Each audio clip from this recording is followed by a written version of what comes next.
Winning Blueprint presents.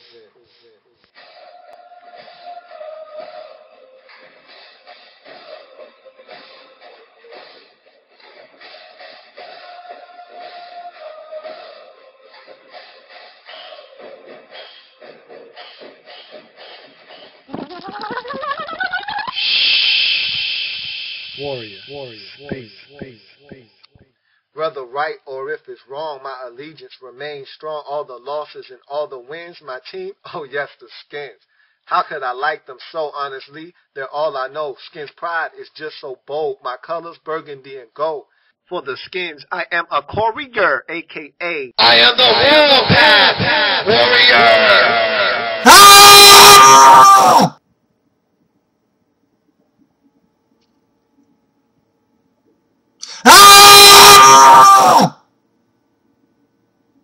I yell in victory. I yell in defeat. I don dark colors today because I feel this way. Eager to fight, just as the Rams were yesterday. But don't worry, Redskin fans. It'll be okay. Good evening, my friends. I am the Warpath Warrior, here to talk with you about all things Redskins. Here to talk to you about the Week 2 game that pitted the Washington Redskins against the St. Louis Rams. A game that saw the Redskins lead by 15 points, but ultimately lose by 3. Let's talk about how this came to be. The Redskins started out the game with a bang. Right out of the gate. First play, they forced a fumble, something that they did not do a lot of last year. Create a turnover and then proceed to take that turnover and on the same play, deposit it for a touchdown on the defensive side of the football. Proud to see the Redskins get a turnover and turn it into instant offense on the defensive side of the football. Was a welcome sight to these eyes. Took an early 7-0 lead and looked to get the upper hand on a team that has been a thorn in our side for the past 5 seasons. As we took that advantage, it was clear early on we were going to have problems on the defensive side of the football, stopping the Rams from scoring points. They moved the ball up and down the field on us, but we were able to stiffen in the red zone and force them to kick field goals early on. Field goals that allowed us to go down the field and score touchdowns and extend our lead. As our first possession in the game, we took and marched the football down the field, and Robert Griffin III and deposited a touchdown on his first touchdown run of his career, giving us a 14-3 lead. The Rams took the ball, went back down the field as they did all day long, but again could not punch it in and had to settle for a field goal.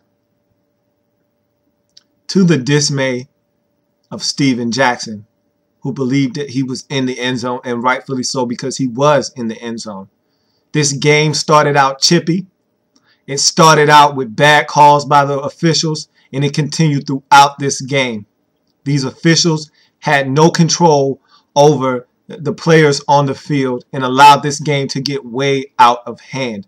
These players know all too well that these officials have no clue of what's going on and don't have the stones, do not have the wherewithal to get in these players' faces and let them know that this will not be tolerated on the football field. They are in no position to eject anyone. They don't feel like they have the authority to do so. And so these officials, these referees are allowing these players to get away with murder, and these players know that they can do so. It's like having a substitute teacher teaching for your teacher at a school, knowing that your teacher isn't there and you can do whatever you like because this substitute teacher isn't your real teacher. That's how they're treating these replacement officials. And it's getting way out of hand. And the bad part is, when you play a Jeff Fisher coached football team, this is what you're going to get. He coaches his players to be aggressive, to be overly aggressive, to be a little extra after the whistle. He was that way in Tennessee. Why do you think Albert Hainsworth was on his team? Stepping on people's faces after ripping off their face masks. Why do you think Cortland Finnegan has always been on his team? Why do you think Cortland Finnegan was the first addition that he made to the St. Louis Rams? Because Cortland Finnegan is a dirty player, has been and always will be in the National Football League, doing extra things after the whistle is being blown.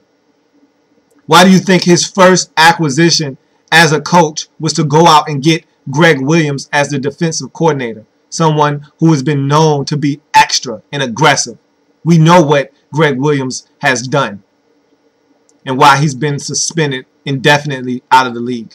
These are all acquisitions that Jeff Fisher sought out to make coming in to the Rams franchise. You look at Jim Schwartz, the coach for the Detroit Lions, a disciple of Jeff Fisher, was a coordinator under Fisher for years in Tennessee. His Detroit Lions are undisciplined in the same way. Very aggressive after the whistle is blown. Just look at Ndamukong Suh. Look at Titus Young headbutting Cortland Finnegan last week. They have undisciplined players, but their coaches turn a blind eye to it because they coach this type of behavior.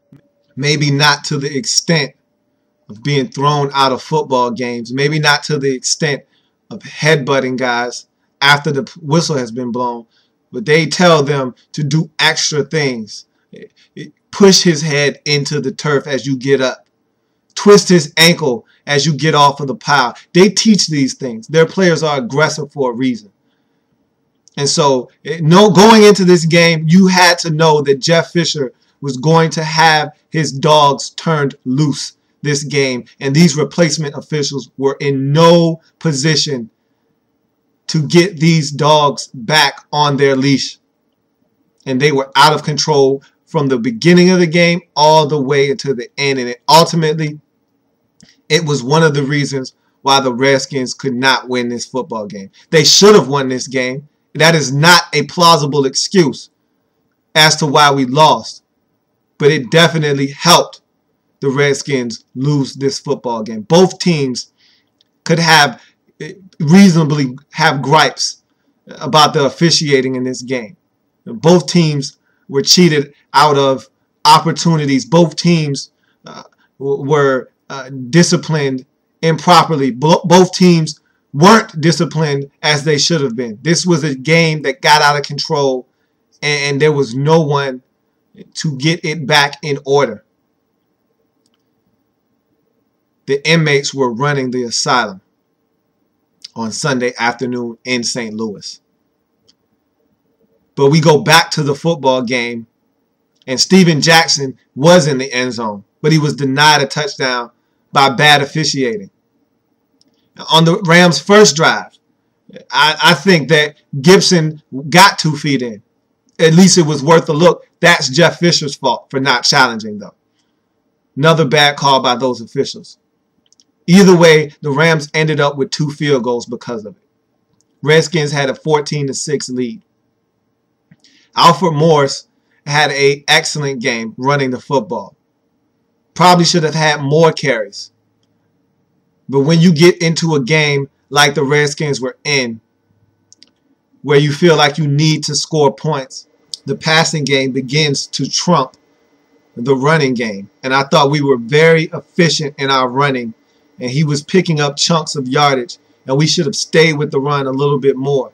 But once again, when you fall behind and the game gets a little chippy and testy, you want the ball in the best player's hands. And that best player on the Washington Redskins roster is already Robert Griffin III in only his second game in the National Football League. He is the Washington Redskins' best player on offense. And so the Redskins wanted to keep the ball in his hands as much as possible, and for good reason. He was making plays left and right on Sunday afternoon in St. Louis. He did it all, whether it was running the football, passing the football, getting out of trouble, creating plays with his legs, with his arms. He did it all on Sunday afternoon, accounting for 3 of the Redskins' 4 touchdowns that were scored on Sunday afternoon. And so it was understandable that the Redskins went away from the run, but it would have been nice to see them run the football a little bit more, especially with the success that Alfred Morris was having on the ground. But after the Rams scored their 6th point of the game, their 2nd straight field goal, on the ensuing possession, Robert Griffin III showed us the touch on that deep ball that he showed us so many times at Baylor for the first time in the National Football League, as he went up top 68 yards to Leonard Hankerson for Leonard Hankerson's first career NFL touchdown reception. And a thing of beauty it was, as Robert Griffin III put the perfect amount of air under the football to allow Leonard Hankerson, who had at least 2 or 3 steps on the defender, to run under it and corral it. And yes, Leonard Hankerson tried his very best to drop that football, but it was not meant to be. He corralled it, got into the end zone, and scored his first career touchdown as the Redskins tacked on the extra point and took a commanding 21-6 lead in this football game. At this point, if you are a Redskins fan, you were thinking, we're going to demolish the Rams today. And they're due for a beating at the hands of the Redskins. For the last 4 seasons, we've played down to the level of competition, even losing to these Rams at a time where no other team had done so. So it was feeling great to be able to say that we were well on our way to giving the St. Louis Rams a sound thrashing on Sunday afternoon. But it was not meant to be.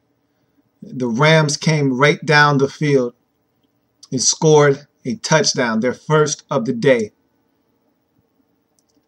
What seemed to be a lot of zone coverage ultimately ended up being a mixture of zone and man. At the end of the day, we could not cover the St. Louis Rams receivers, mainly Danny Amendola, who we made look like an all-pro receiver. In the first half, he had 13 catches for well over 100 yards. He was dominating the football game, and we had no answer. It was apparent that we had no answer for Danny Amendola and the Rams' passing attack. What made it worse was the injuries were starting to mount in the first half, as we lost Adam Carricker early in the first half to what turned out to be a season-ending leg injury. And Brian Orakpo went down later in the first half with the same pec muscle injury that has hampered him since the end of last season. It is torn, and he, along with Carricker, will miss the remaining games of the 2012 season. Their services will no longer be afforded to the Redskins. And so now we need guys to step up and play. Problem is, for this particular game, no one was going to be able to step in those guys' shoes and fill the void right away. And so we were missing guys who could contribute greatly to our cause on the defensive side of the football. Carricker was starting to come into his own as a Washington Redskin. I thought he was playing the best football, arguably, of his career. Now he's gone for the season. He's had a career that was marred by injury prior to coming to the Redskins. And so he was starting to come into his own. Now he's hurt again. Someone will have to step up. Will that person be Jarvis Jenkins? Will that person be Chris Baker? I don't know. Someone has to step up, because Carricker played a key role and stopping the run on the defense and getting occasional pressure as well. He was pivotal for stopping the run, setting the edge on that outside defensive end spot in the 3-4 defense. It was all but impossible to run at Adam Carricker. I thought the Rams took advantage of Kedrick Golston once he entered the football game. They ran right at him, and they were able to move him off of the spot. He was not able to set the edge. He was not strong at the point of attack, and the Rams took advantage of him and started to gash us not only through the air, but now on the ground as well. Noah Orakpo was getting pressure early in that game. That injury that he suffered stopped him from having what I thought was going to be a big day. Last year, he had his best sack output and probably arguably his best game of the season against these very St. Louis Rams. And he was looking to do big things again with the troubles that the Rams were having at the left tackle position. Roger Saffold, their starting left tackle, has been battling injuries. He went down in this game. And so they had to put in the newly acquired Wayne Hunter from the Jets, who has been abysmal at left tackle for the Jets, and which is the reason why they decided to trade him to the Rams. And we were going to take advantage of him. Orakpo was going to take advantage of him, but he got injured. And so we started to fall apart on the defensive side of the ball. And just for good measure, to make matters worse, Josh Wilson, our best cover corner, on a play where he was helping out, coming all the way across the field, made an amazing play to run down a running back who had busted off a big game looking to score. Josh Wilson cut him off at about the 4-yard line with a vicious hit that ended up giving him a mild concussion, and he was not able to complete the rest of the football game. So not only were we down one of our best run-stopping defensive ends, one of our best pass-rushing linebackers, but we were down our best cover corner as well. So each of the 3 levels of defense was missing one of their better players for the remainder of the game. We were at a disadvantage on the defensive side of the football. And so we were already having problems before the injuries took place, and this just exacerbated our problems on the defensive side of the football. Nonetheless, if we score 28 points against the St. Louis Rams, that should be more than enough to win the football game. No excuses whatsoever. And so it was disappointing that we had a 15-point lead at one point and could not seal the deal, could not close the door, could not get rid or shake loose of the St. Louis Rams. They go down, get a score, cut the deficit to 21-13. Robert Griffin III on the ensuing possession throws an ill-advised interception. You knew it was going to happen sooner or later. His first turnover of his NFL career. Trying to make a play, trying to avoid a sack. It happens. The defense holds the Rams to a field goal right before the half, and we go to halftime with a 21-16 lead. The Rams get the football right after halftime, go down the field once again, and take a 23-21 lead as they score another touchdown. The Rams, who fumbled on their first possession, which resulted in a Redskins touchdown, virtually after that possession was not stopped by the Redskins defense. They did whatever they wanted, whenever they wanted, and scored points essentially for the remainder of the game. They had maybe 1 or 2 possessions where they shot themselves in the foot and had to punt or did not score or turned the football over. But the Redskins could not stop them. That first possession after halftime, they marched right down the field. And if not for a London Fletcher interception to turn them away, they would have scored a touchdown to take the lead. We got the ball back, did nothing with it. They marched down, they get a touchdown to take a 23-21 lead. So as they led 21 or 23-21, Robert Griffin III digged deep and took the Redskins on an impressive drive down the field, culminating in a 5-yard Robert Griffin III quarterback draw run up the middle for a touchdown to give the Redskins back a 28-23 lead. Now, if you're watching this game, you're saying to yourself, we have to score more points because this Rams offense is scoring at will. We must do something to slow them down. If not, we have to score 35, 42 points to win this game because the defense is not responding. And of course, on cue, the Rams go right back down the field and score another touchdown, take a 29-23 lead, decide to go for two, and the Redskins on the season, having given up the only two-point conversions that they have tried to defense, gave up another 2-point conversion, their third on the season. Teams are 3 for 3 on 2-point conversions against the Redskins this year, to extend the Rams lead to 28-31. So they now had a 3-point lead over the Redskins. Again, the Redskins looking to answer the Rams. Robert Griffin III dropped back and threw a beautiful deep ball to Aldrick Robinson. One that Robinson admitted he should have caught. One that anybody watching the game knows he should have caught. But it bounced off of his shoulder pad. Incomplete. A pass that if he does not score on would put the Redskins at 1st and goal from the Rams' 7-yard line. Instead, it bounces off of his shoulder pads, and that's as close as the Redskins would get to scoring again in this game. We have to make plays when plays are there to be made. We did not take advantage of opportunities that were afforded to us.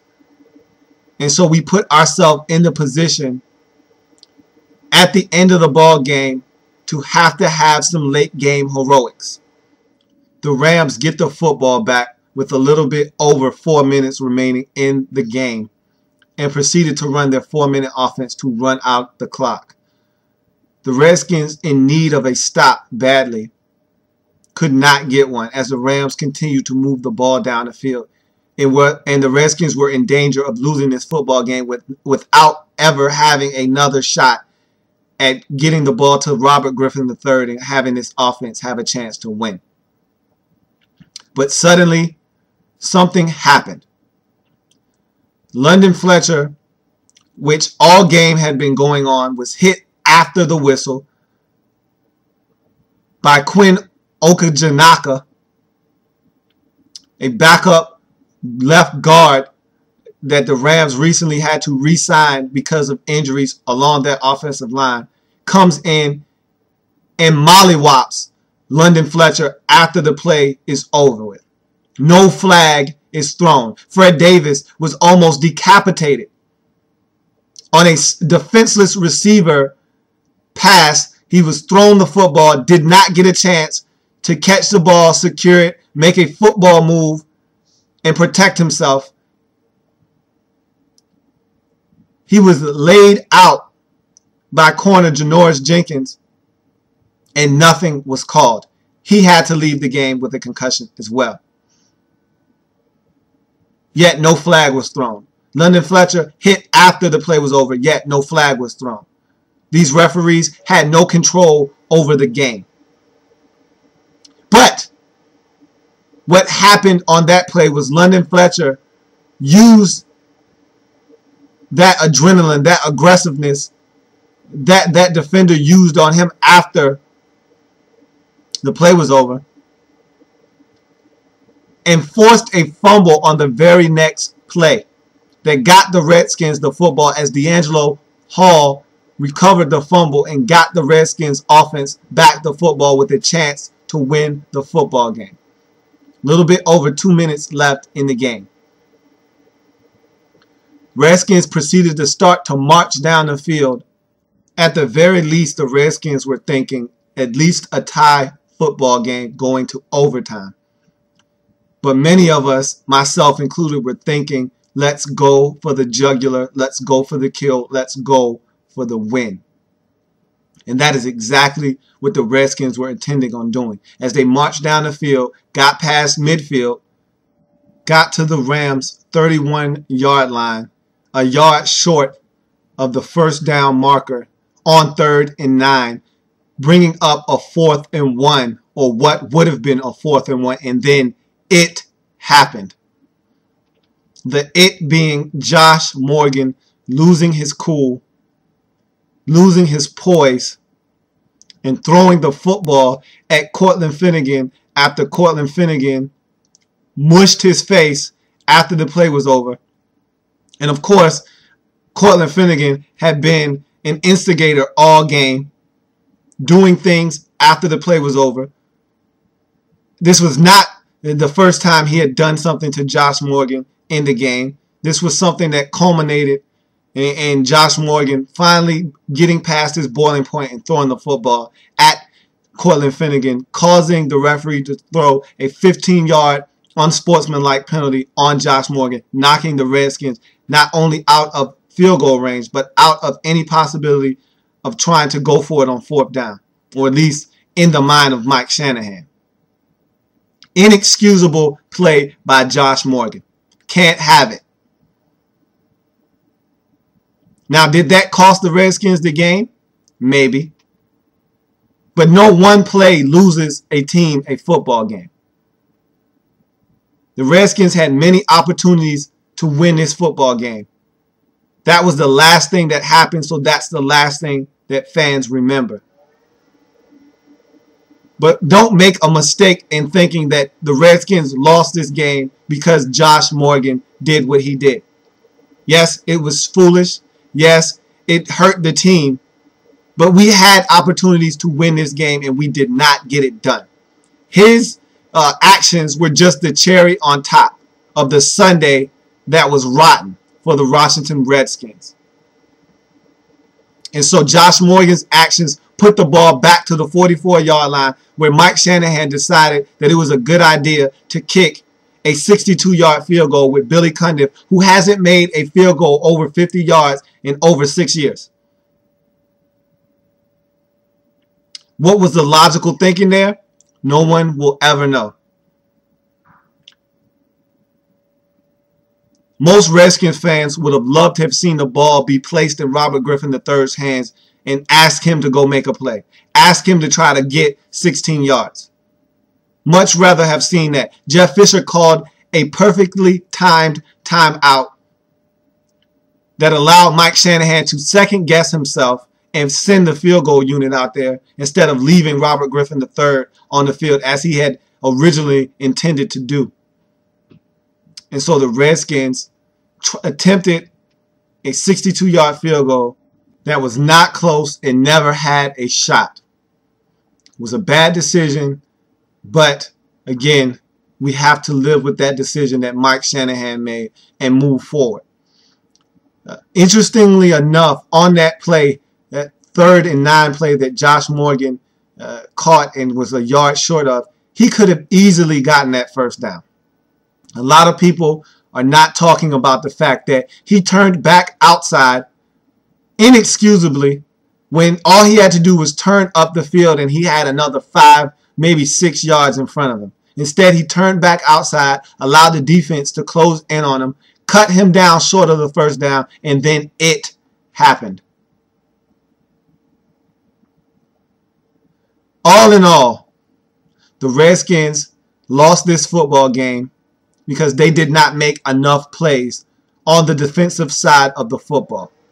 They made plays. They forced a fumble, scored a touchdown on that forced fumble. They forced a fumble late in the ball game to get the Redskins offense the ball back to try and tie it or take the lead and give us a chance to win. But they did not make enough plays. They did not get off the field on 3rd down enough. They didn't get enough sacks on Sam Bradford. Sure, they got pressure, but they did not get to Sam Bradford enough. They did not get off the field on 3rd down enough. They did not do the things that they did a week ago against the Saints to ensure victory. And that's the bottom line. And so the Redskins dropped a game to the St. Louis Rams that they had every opportunity to win. And so the Rams, in what I thought was a surprise, beat the Washington Redskins 31-28 to take their record to 1-1 and drop the Redskins down to 1-1. Moving forward, this Redskins team is going to have to find ways to get stops on the defensive side of the football. We have deficiencies in the secondary. No doubt about it.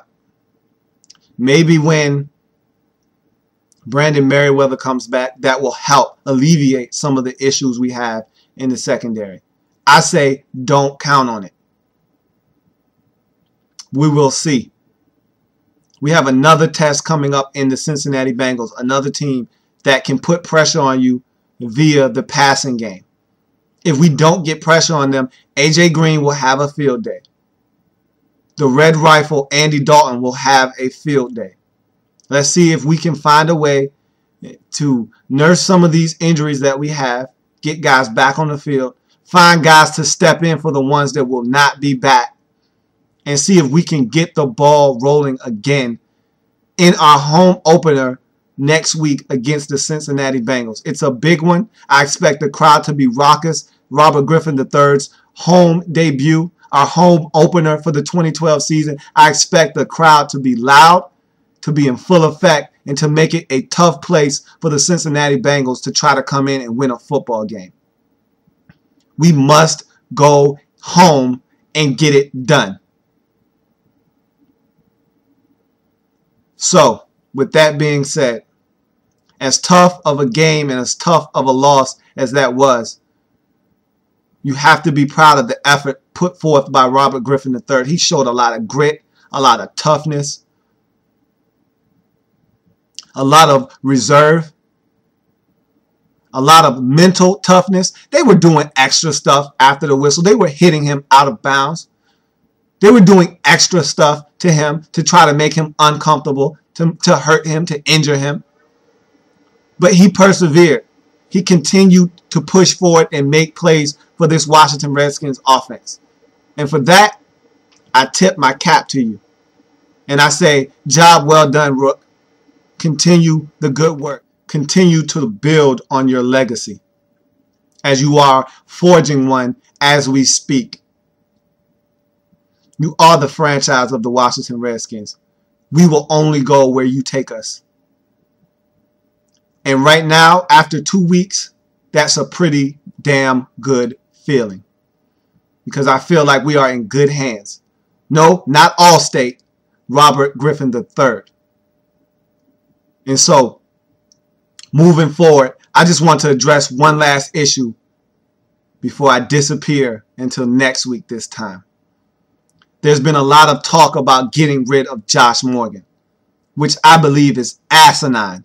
How dare you talk about getting rid of him? Yes, he made a boneheaded mistake. Yes, in the heat of a moment, he made a mistake that potentially cost his team a football game. And in the grand scheme of things, you can't afford to lose football games because someone wants to make a play or a decision that affects the whole team. Yes, that was a bad and egregious mistake on the part of Josh Morgan. But he is a key contributor of this football team. He makes plays. Of all our receivers, he is the one receiver that you can say, I can throw him the football anywhere and he will pluck it out of the air. He will make a play. We don't have that in any other receiver on our roster. Every other receiver serves some type of purpose, but their hands are not as good, not as elite as Josh Morgan's are. He is a key contributor of this team. He works hard. He gets it done. He's not a troublemaker. There's no way you get rid of him. And so for all those out there saying he needs to be released, be cut to make an example out of, to you I say, shut your damn mouth. You have no idea what you're talking about. You don't get it. It takes talent to win in this league. To get rid of someone who is as talented as Josh Morgan would be foolish. He made a mistake. He owned up to his mistake. We move forward. Don't make the same mistake again If that were to happen, then you could talk about possibly getting rid of him. Then that would be, maybe, that would be justified. Couldn't argue with you then. But for one mistake that, yes, did probably help contribute to the Redskins' loss, no, you don't get rid of someone as talented as Josh Morgan. If he was the third string tight end, then maybe you get rid of him. Maybe you make an example out of him. But as Jimmy Johnson said so eloquently, if a third string quarterback fell asleep in a meeting, yeah, I'd cut him. But if Troy Aikman fell asleep in a meeting, I'd nudge him. Hey, Troy, hey, get up. Pay attention. That's what you do to talent. You discipline them, you reprimand them, and then you move forward. But you do not, under any circumstance, unless it is an extreme case, which this was about as extreme as you can get for the circumstance, but it's not the most extreme case. Under no circumstance other than him repeatedly being someone that causes you to lose ball games, him being a repeat offender, under no circumstance do you release him. That talk needs to cease immediately. And with that, I am the Warpath Warrior, etched in burgundy and gold. My Redskin spirit will never die. My Redskin spirit will never fold. Until we meet again, my friends, take care and hail to the Redskins. I am the Warpath Warrior! Ah!